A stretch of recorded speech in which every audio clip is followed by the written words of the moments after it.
স্বাগতম আজকের বাংলা নিউজে। শুরু দেখবেন সংবাদ শিরোনাম, এরপরে দেখবেন সম্পূর্ণরূপে বিস্তারিত। এবার আওয়ামী লীগ ছাড়া ভুয়া নির্বাচন হচ্ছে দেশে, বললেন রাষ্ট্রপতি শাহাবুদ্দিন চুপ্পু। এরপর দেখবেন এনসিপি একটা বাটপারদের দল, বললেন ফজলুর রহমান। এরপর দেখবেন আওয়ামী লীগের নতুন কর্মসূচি ঘিরে উত্তেজনা। আওয়ামী লীগ ছাড়া নির্বাচন বাংলাদেশে হচ্ছে, এটা হাস্যকর, বললেন গোলাম মাওলা রনি। এরপর দেখবেন জামাত ক্ষমতায় আসলে দেশ আফগানিস্তানে পরিণত হবে, বললেন বিএনপি নেতা মির্জা ফখরুল ইসলাম আলমগীর। শিবগঞ্জে বিএনপির এক নেতাকে চাঁদাবাজির অভিযোগে কুপিয়ে হত্যা। এবং সর্বশেষ দেখবেন আওয়ামী লীগ ফিরবে, সেটি জনগণ বুঝতে পেরেছে, বললেন সজীব অজয় জয়। এতক্ষণ শুনলেন সংবাদ শিরোনাম, এবারে দেখবেন সম্পূর্ণরূপে বিস্তারিত। তবে বিস্তারিত দেখার আগে চ্যানেলটি সাবস্ক্রাইব করে দিবেন। এবার আওয়ামী লীগ ছাড়া নির্বাচন বাংলাদেশে হচ্ছে, এটা হাস্যকর, বললেন গোলাম মাওলা রনি। গোলাম মাওলা রনি, যিনি সাবেক সংসদ সদস্য, লেখক, রাজনৈতিক বিশ্লেষক এবং আওয়ামী লীগের সাবেক নেতা হিসেবে পরিচিত, যদিও পরবর্তীকালে তিনি দল থেকে বহিষ্কৃত হয়েছেন এবং স্বতন্ত্রভাবে রাজনীতি করেছেন।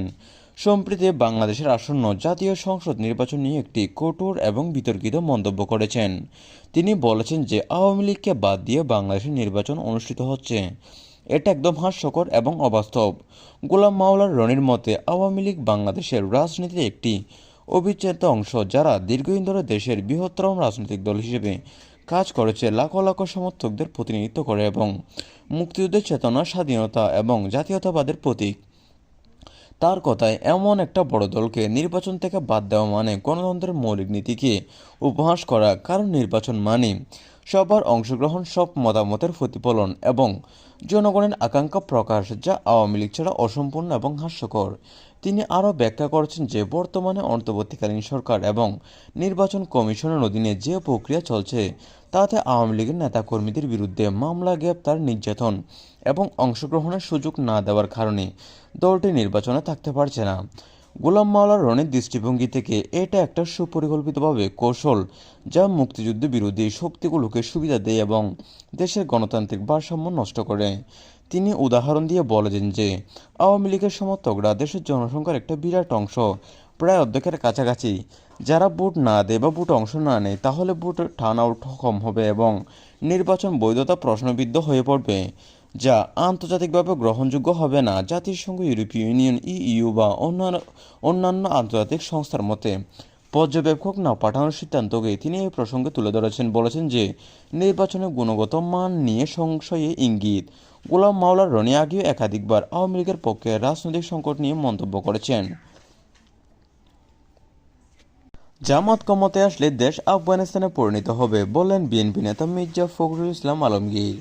মির্জা ফখরুল ইসলাম আলমগীর, যিনি বাংলাদেশ ন্যাশনালিস্ট পার্টি বিএনপির মহাসচিব, ঠাকুরগাঁও এক আসনের প্রার্থী হিসেবে নির্বাচনের প্রচারণায় অংশ নিচ্ছেন, সম্প্রতি একটি কঠোর এবং সতর্কমূলক মন্তব্য করেছেন তিনি বলেছেন যে জামায়াতে ইসলামী যদি ক্ষমতায় আসে, তাহলে বাংলাদেশকে আফগানিস্তানের মতো করে ফেলার চেষ্টা করবে এবং দেশকে পিছিয়ে নেবে। এই মন্তব্য তিনি ঠাকুরগাঁওয়ের লাল মিয়া বাজারে নির্বাচনী প্রচারণায় গিয়ে সবাই বলেছেন, যেখানে তিনি জামায়াতকে মুক্তিযুদ্ধ বিরোধী শক্তি হিসেবে চিহ্নিত করেছে। বলেছেন যে তারা দেশের অগ্রগতির বিরুদ্ধে এবং নারীদের অধিকার, শিক্ষা, কর্মক্ষেত্র অংশগ্রহণের বিরোধিতা করে।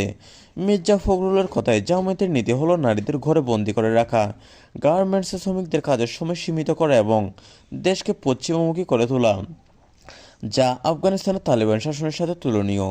তিনি আরও ব্যাখ্যা করেছেন যে জামায়াতে ইসলামী 1971 সালে মুক্তিযুদ্ধের সময় পাকিস্তান বাহিনীর সহযোগী ছিলেন এবং এখনও তাদের আদর্শ দেশের স্বাধীনতা ও গণতান্ত্রিক মূল্যবোধের বিপরীতে। মির্জা ফখরুলের মতে এই দল ক্ষমতায় এলে বাংলাদেশের অর্থনৈতিক অগ্রগতি, নারীর ক্ষমতায়ন এবং ধর্মনিরপেক্ষতা ভিন্ন হবে, যা দেশকে একটি পশ্চাৎপদ রাষ্ট্রে পরিণত করবে। তিনি উদাহরণ দিয়ে বলছেন যে জামায়াতের নেতারা নারীদের কাছে বিরোধিতা করে এবং গার্মেন্ট শিল্পের নারী শ্রমিকদের সময়ে সীমিত করার কথা বলে, যে লক্ষ লক্ষ নারীর জীবিকা নষ্ট করবে এবং দেশের অর্থনীতিকে নষ্ট করবে এবং দেশের অর্থনীতিকে ধ্বংস করবে। এই মন্তব্যের মাধ্যমে তিনি বিএনপির অবস্থান স্পষ্ট করেছেন যে তারা দেশকে এগিয়ে নিতে চায়, যা পিছিয়ে দিতে না যে পিছিয়ে দিতে এই মন্তব্য দেশের রাজনৈতিক অঙ্গনে ব্যাপক আলোড়ন সৃষ্টি করেছে। জামায়াত ইসলামীর নেতারা এই অভিযোগ অস্বীকার করে বলেছেন যে এটা মিথ্যা এবং রাজনৈতিক প্রতিহিংসার ফল এবং তারা নারীর অধিকার দেশের অগ্রগতির পক্ষে। অন্যদিকে শিবগঞ্জের বিএনপির এক নেতাকে চাঁদাবাজির অভিযোগে কুপিয়ে হত্যা। চাঁপাইনবাবগঞ্জ জেলার শিবগঞ্জ উপজেলায় সম্প্রতি একটি চাঞ্চল্যকর নৃশংস হত্যাকাণ্ড ঘটেছে, যা স্থানীয় রাজনৈতিক পরিবেশকে আরও উত্তপ্ত করে তুলেছে। শিবগঞ্জ উপজেলার নারায়ণভাঙ্গা ইউনিয়নের বাববপুরে মোড় নিকটবর্তী এলাকায় নয়ন আলী ৩৫ বছর বয়সী নামে এক বিএনপি কর্মীর যুব দলের সক্রিয় নেতা কর্মীকে দুর্বৃত্তরা ধারালো অস্ত্র দিয়ে কুপিয়ে হত্যা করেছে। এই ঘটনা নির্বাচনী প্রচারের মাঝামাঝি সময়ে ঘটেছে, যখন বিভিন্ন দলের কর্মীরা এলাকায় প্রচার চালাচ্ছে এবং প্রতিদ্বন্দ্বিতা তীব্র হয়ে উঠেছে। স্থানীয় সূত্র, প্রত্যক্ষদর্শী এবং পুলিশের বরাতে জানা যায় যে সোমবার সন্ধ্যার দিকে নয়ন আলীকে প্রতিপক্ষের লোকজন ঘিরে ফেলে ধারালো দা, চাপাতি বা অন্যান্য অস্ত্র দিয়ে এলো পাথাড়ি কোপাতে থাকে। আঘাতের তীব্রতায় তিনি ঘটনাস্থলে মারা যান। হামলাকারীরা শুধু হত্যা করে থেমে থাকেনি, তারা নিহতের বাড়িতে গিয়ে ভাঙচুর চালিয়েছে, লুটপাট করেছে এবং এমনকি বাড়িতে আগুন ধরিয়ে দিয়েছে। ফায়ার সার্ভিসের একটি টিম দ্রুত এসে আগুন নিয়ন্ত্রণে আনে, কিন্তু বাড়ির কিছু অংশ পুড়ে যায় এবং পরিবারের লোকজন চরম আতঙ্কে ভুগছে। এই হত্যার পেছনে চাঁদাবাজির অভিযোগ উঠেছে। স্থানীয়রা এবং বিএনপি নেতাকর্মীরা বলছেন যে নয়ন আলীকে চাঁদা না দেওয়া বা প্রতিপক্ষের চাঁদাবাজি বিরোধিতা করার কারণে এই হত্যা করা হয়েছে। কেউ কেউ বলছেন যে নির্বাচনী প্রচারণায় প্রতিদ্বন্দ্বিতা বাড়ার সাথে সাথে চাঁদাবাজি, জমি সংক্রান্ত বিরোধ এবং রাজনৈতিক প্রতিহিংসা মিলে এমন ঘটনা ঘটেছে।